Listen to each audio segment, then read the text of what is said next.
ಎಲ್ಲರಿಗೂ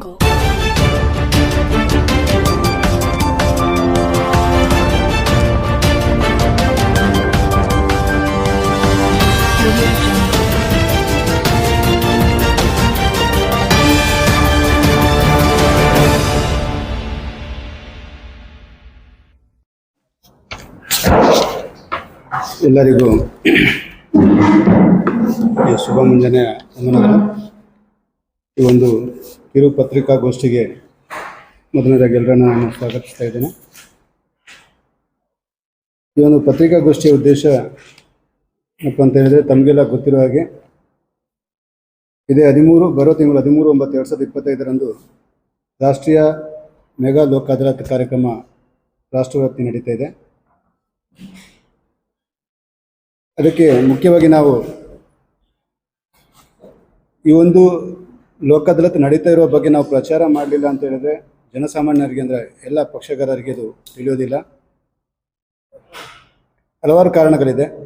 ಈ ರೀತಿ ನಡೀತಾನೆ ಇರುತ್ತೆ, ಬಟ್ ರಾಜಿ ಮಾಡ್ಕೊಳ್ಬಹುದಾದಂತಹ ಯಾವ್ಯಾವ ಪ್ರಕರಣಗಳಿದೆ, ಎಂತೆಂಥ ಪ್ರಕರಣಗಳನ್ನು ನಾವು ಈ ಒಂದು ಲೋಕ್ ಅದಾಲತ್ತಲ್ಲಿ ರಾಜಿ ಮಾಡ್ಕೊಳ್ಬೋದು ಅನ್ನುವಂಥದ್ದು ಎಲ್ರಿಗೂ ಆ ಒಂದು ಸಂದೇಶ ಮುಟ್ಟಿರೋದಿಲ್ಲ. ಕಳೆದ ಬಾರಿ ಆಗಿರುವಂಥ ಲೋಕ್ ಅದಾಲತ್ತಲ್ಲಿ ಕರ್ನಾಟಕ ರಾಷ್ಟ್ರದಲ್ಲಿ 2ನೇ ಸ್ಥಾನ ಪಡೆದಿದೆ, ಅಂದರೆ ಡಿಸ್ಪೋಸಲ್ ವಾಯ್ಸ್. ನಮ್ಮ ಬಿಜಾಪುರ ಪ್ರಥಮ ಬಾರಿಗೆ ದ್ವಿತೀಯ ಸ್ಥಾನ, ಅಂದರೆ ಬ್ಯಾಂಗ್ಳೂರು ಸಿಟಿ ಫಸ್ಟ್ ಬಂದಿತ್ತು. ನಮ್ಮ ಬಿಜಾಪುರದಲ್ಲಿ ಅಂದರೆ ಚಾಲ್ತಿಯಲ್ಲಿರುವಂಥ ಪ್ರಕರಣಗಳ ವಿಲೇವಾರಿಯಲ್ಲಿ ನಾವು 2ನೇ ಸ್ಥಾನ ಪಡ್ಕೊಂಡಿದ್ದೀವಿ.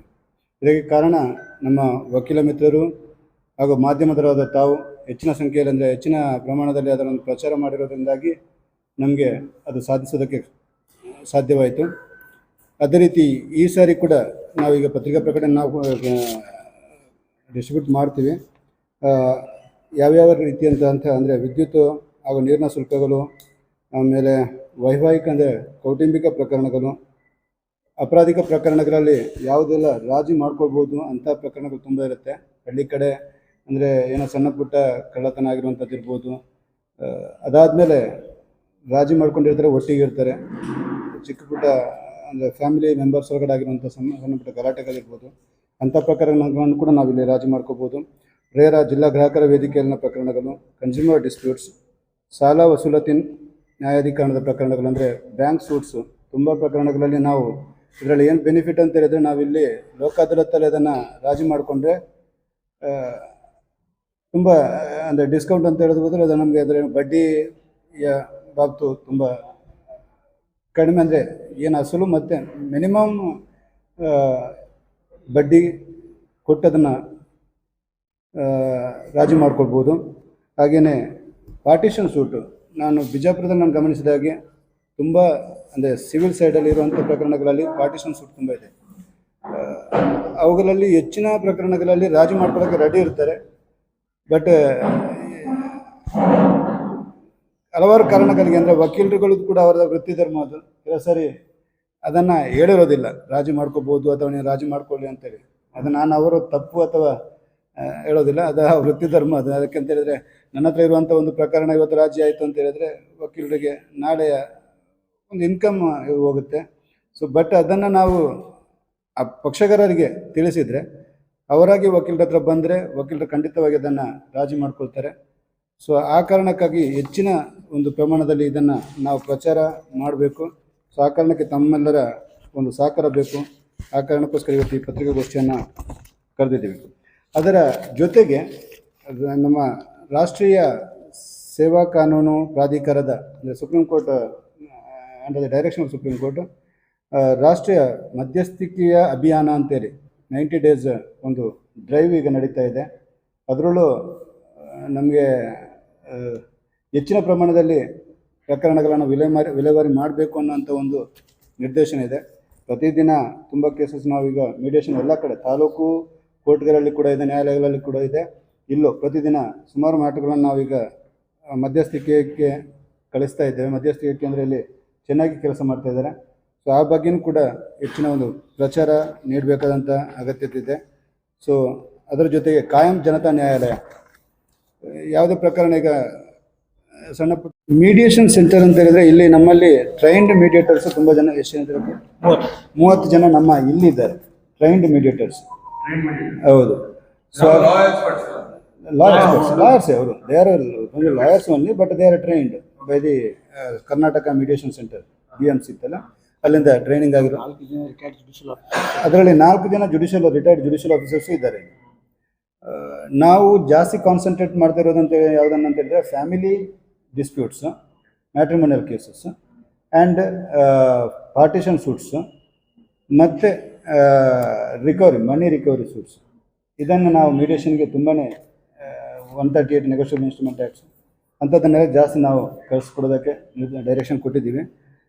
ಪ್ರತಿದಿನ ಮಾಡ್ತಾ ಇದ್ದಾರೆ. ಸೊ ಅದರಲ್ಲೂ ಕೂಡ ನಾವು ವಿಜಯಪುರ ಸ್ಟೇಟಲ್ಲಿ ಫಸ್ಟ್ ಬರೋದು ಕಷ್ಟ, ಅಟ್ಲೀಸ್ಟ್ ಸೆಕೆಂಡ್ ಆದರೂ ಬರೋಣ. ಎಲ್ಲೋ ಇದ್ದಂಥ ಒಂದು ಜಿಲ್ಲೆ ಲಾಸ್ಟ್ ಟೈಮ್ ನಮ್ಮ ಲೋಕ ಅದಾಲತಲ್ಲಿ ನಾವು ಸೆಕೆಂಡ್ ಬಂದಿದ್ದೀವಿ. ಸೊ ಅದನ್ನು ಈ ಸಾರಿ ಕೂಡ ನಾವು ಮುಂದುವರಿಸಬೇಕು. ಅಂದರೆ ಸೆಕೆಂಡ್ ಥರ್ಡ್ಗೆ ಹೋಗಬಾರ್ದು, ನಾವು we have to maintain that position.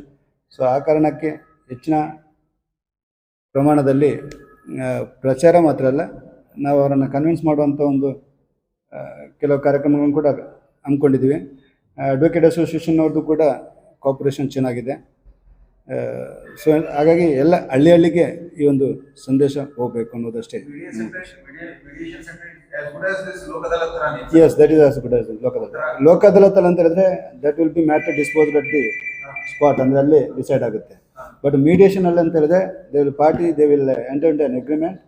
As per that agreement judgment or order will be pass in the by the court. ಅದು ಸಿಮಿಲರ್ ಲೈಕ್ ಅದು ಕೋರ್ಟೆ, ಬಟ್ ಎವಿಡೆನ್ಸ್ ಕೊಟ್ಟ ಮೇಲೆ ಅಂದರೆ ಪ್ರೊಸೀಜರ್ ವೈಸ್ ಕೋರ್ಟ್ ಥರನೇ ಇರುತ್ತೆ. ಕಾಂಪ್ರಮೈಸ್ ಹೌದು. ಕೆಲವೀಗ ಅಂದರೆ ಫಾರ್ ಎಕ್ಸಾಂಪಲ್ ಸಮ್ ಡ್ಯಾಮೇಜಸ್ಸು ಯಾರಾದರೂ ನಮ್ಮ ಮುನ್ಸಿಪಾಲಿಟಿ ಇರ್ಬೋದು, ಟೌನ್ ಕಾರ್ಪೊರೇಷನ್ ಇರ್ಬೋದು, ಏನಾದರೂ ಡೆಫಿಷಿಯನ್ಸಿ ಅಂಥದ್ದನ್ನೆಲ್ಲ ಇದಕ್ಕೆ ಕಳಿಸ್ಕೊಡು. ಅದರಲ್ಲಿ ಕಬ್ಬು ಬೆಳೆ ಹಾನಿ, ಎಲೆಕ್ಟ್ರಿಫಿಕೇಷನಿಂದಾಗಿ ಏನಾದರೂ ಡೆತ್ ಆದರೆ ಅಂಥ ಪರಿಹಾರ, ಅದಕ್ಕೆಲ್ಲ ಕಾಯಂ ಜನತಾ ನ್ಯಾಯಾಲಯಕ್ಕೆ ಅಲ್ಲಿ ಅಂತ ಹೇಳಿದ್ರೆ ನೀವು ಮೀಡಿಯೇಷನ್ ಸೆಂಟರ್ ಇದೆ.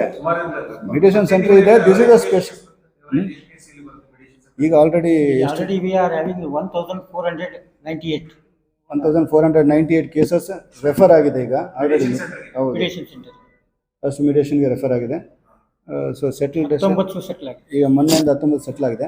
ಇದು 90 days ಸ್ಪೆಷಲ್ ಡ್ರೈವ್ ಮಾಡಿದ್ದಾರೆ ಸುಪ್ರೀಂ ಕೋರ್ಟ್ನವರು. 90 ದಿನಗಳ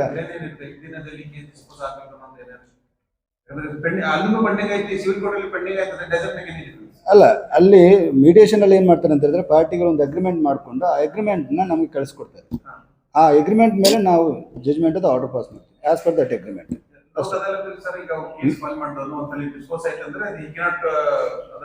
ಮತ್ತೆ ಅದನ್ನು ಮುಂದುವರ್ಸೋಕೆ ಸಾಧ್ಯ ಇಲ್ಲ.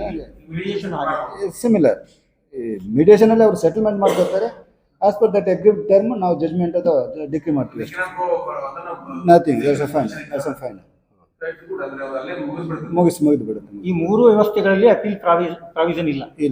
ಕಾಯಂ ಜನತಾಲಯ, mediation and Lok Adalat. This final ಅಂದರೆ ಫೈನಲ್